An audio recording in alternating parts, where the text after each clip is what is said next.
Hello everyone and welcome back to Lace's Dungeon.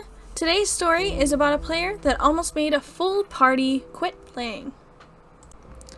How one player made a full party almost quit playing.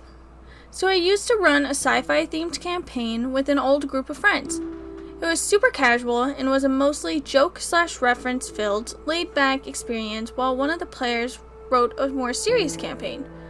I'm changing the names in case anyone finds this, but the party consisted of Chad, a frat boy style monk who ended up being the leader of the group through charisma and memes. Rebecca, a wise-cracking gunslinger who ended up being the heart of the group.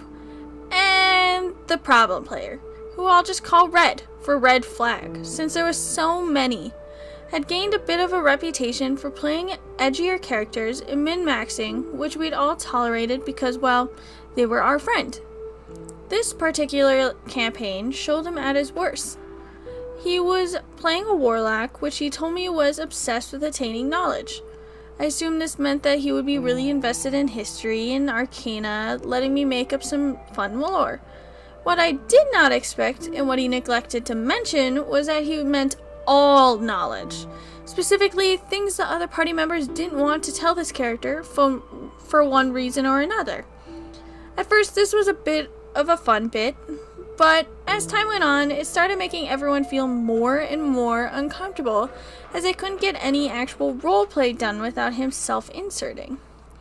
We all talked to him, and he agreed to stop with the constant spying, almost as if in retaliation, he started with a new habit, attempting to straight up steal from party members. Now, I don't allow robbing party members, as it never really ends well.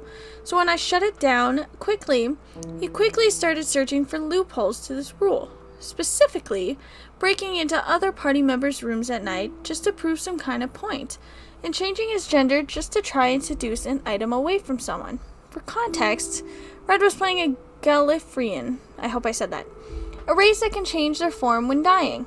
I'd homebrewed a race that did this when they succeeded death saves, since they happened rarely in this campaign. So he asked if his character could become a woman at one point following his regeneration. I said yes, assuming that he wanted to try and do some genuinely interesting psychological roleplay with how this affects his character, who'd had some toxic masculinity beforehand. Instead of even attempting any of that, he immediately tried to use his new feminine body to attempt to seduce Chad so he would give Red his items. This failed, as Chad didn't like Red in character, which led to Red basically begging me to let him roll persuasion, which I didn't allow since I feel persuasion on other players is more interesting as a roleplay experience as opposed to a mechanical one. Speaking of failed seduction attempts, there was a long-standing issue with Red attempting to seduce a specific NPC, Elena. Now, Elena was an ex-military sniper who stuck to themselves. They were mostly a filler character meant to be a bodyguard for someone who was a plot hook, but the party fell in love with this random NPC. Of course, wouldn't have D&D any other way. Red had made several failed advances towards Elena due to failed dice rolls, and this seemed to really get under his skin for some reason, despite several other NPCs expressing interest in Red. Eventually, Elena started dating Rebecca, which was the only real romantic relationship of the campaign. Red tried at every opportunity to get Elena to leave Rebecca for him, or tried to get both to agree to threesome. Eventually, I had the Elena NPC start just avoiding Red, which helped for a while. Up until this point, we as a group had mostly managed to get Red to be in a tolerable state. He hadn't really stopped doing anything he was doing, but they'd mostly stepped back for a while and let the others share the spotlight rather than forcing themselves into it. But then Rebecca's player approached me. They'd gotten tired of their character. They'd got from levels 1 to almost 20 at this point, so I was very understanding, and they wanted to switch it up a bit. They told me that they were interested in killing off their character, who, like I said, was really the heart of the group. Now, I'm always eager for interesting roleplay opportunities, so we had the BBEG kill off Rebecca as show of power. Ooh, spooky. To my delight, the party actually was really into this. The campaign was going to take a serious turn for the last few sessions, which made the BBEG really feel special despite basically being a pretty bland character, IMO. Anyway, the party decided to hold a funeral for Rebecca. This is when Red struck again. Red decided to make a move on Elena at her girlfriend's funeral.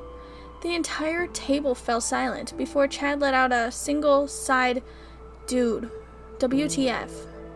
2 sessions away from the final battle, and the wind had just finally fully let out of everyone's sails.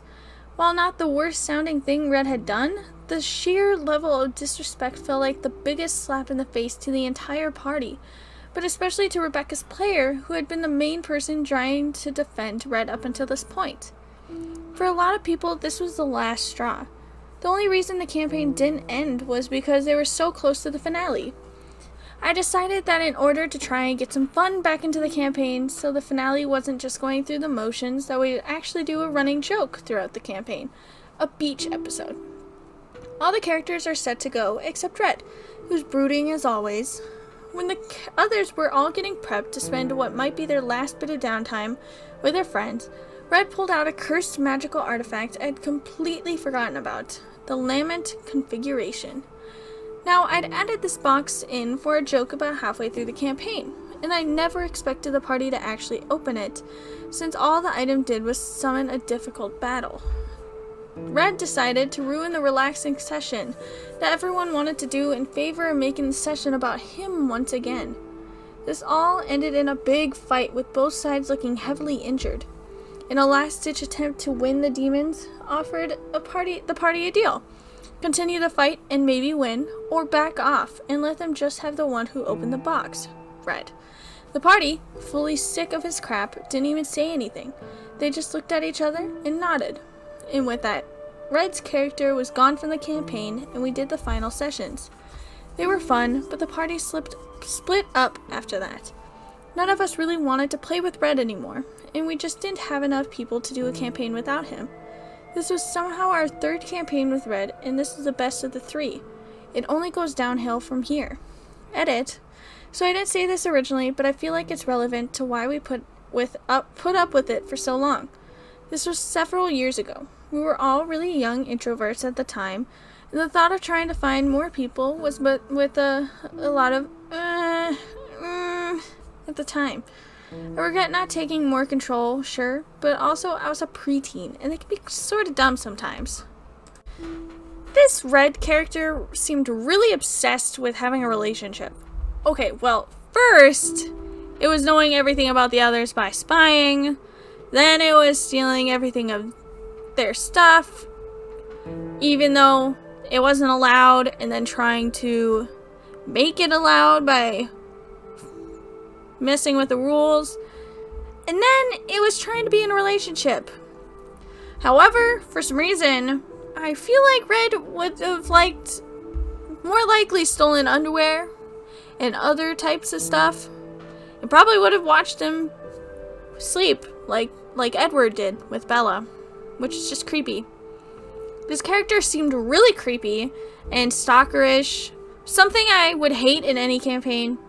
Well, I can't say that because it would be fine if it's for story, like an NPC, to really spice things up, but for a player character, it just makes me feel like there's some more intentions than they're letting on. But anyways, I hope to see you next time at Lisa's Dungeon. Goodbye!